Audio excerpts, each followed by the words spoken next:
से विधानसभा विधेयक क्रमांक 57 महाराष्ट्र धार्मिक ऐतिहासिक महापुरुष आणि राष्ट्रीय व्यक्तींचा अपमान प्रतिबंध आणि शिक्षा विधेयक 2025 मांडण्याची परवानगी मांगतोय। अध्यक्ष महोदय, ये जो विधेयक मैंने लाया है, आप देख रहे होंगे कि पिछले 3-4 साल से जिस तरह से हमारे महापुरुष हो या धार्मिक गुरु हो, जैसे आप देखिए छत्रपति शिवाजी महाराज हो, महात्मा फुले हो, भारत रत्न बाबा साहेब आम्बेडकर हो, ये जितने हमारे महापुरुष हैं, उसके बाद हमारे धार्मिक गुरु हैं।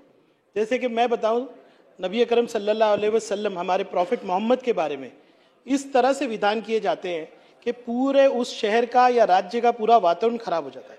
अध्यक्ष महोदय, एग्जिस्टिंग जो लॉज है वो आज उतनी शिक्षा या उतना भय नहीं देते कि जिसके अंदर लोग घबराए कि इस तरह का हम विवाद पैदा करेंगे तो अगर राज्य का वातावरण खराब होता है तो जो नुकसान उसके बाद होता है उससे लोगों को डरना चाहिए। अध्यक्ष महोदय, मैं इस बिल के माध्यम से चाहता हूं कि ऐसा एक कानून बनाया जाए कि जितने हमारे महापुरुष हो, हमारे धार्मिक गुरु हो या देवी देवता हो, इनके बारे में कोई भी इस तरह से अपशब्द या कोई भी चीज सोशल मीडिया पे न डाले।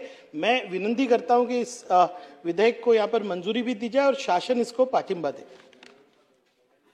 प्रस्ताव असा आहे की सन 2025 चे विधानसभा विधेयक क्रमांक 57 महाराष्ट्र धर्मगुरू ऐतिहासिक महापुरुष आणि राष्ट्रीय व्यक्तिमत्वाचा अपमान प्रतिबंध आणि शिक्षा विधेयक 2025 मांडण्यास अनुमती देण्यात यावी। प्रश्न असा आहे की सन 2025 चे विधानसभा विधेयक क्रमांक 57 महाराष्ट्र धर्मगुरू ऐतिहासिक महापुरुष आणि राष्ट्रीय व्यक्तिमत्वांचा अपमान प्रतिबंध आणि शिक्षा विधेयक 2025 मांडण्यास सभागृहाची अनुमती आहे काय? अनुकूल असतील त्यांनी होय म्हणावे, प्रतिकूल असतील त्यांनी नाही म्हणावे।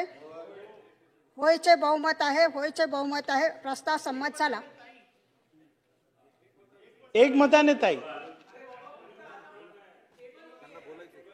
बोला ना। महोदय, मी आपल्या अनुमतीने सन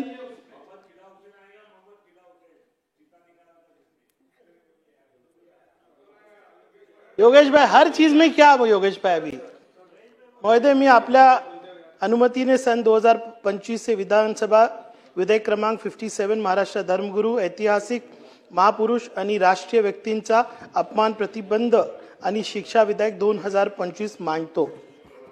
सन 2025 चे विधानसभा विधेयक क्रमांक 57 महाराष्ट्र धर्मगुरू ऐतिहासिक महापुरुष आणि राष्ट्रीय व्यक्तिमत्वाचा अपमान प्रतिबंध आणि शिक्षा विधेयक 2025 मांडण्यात आले।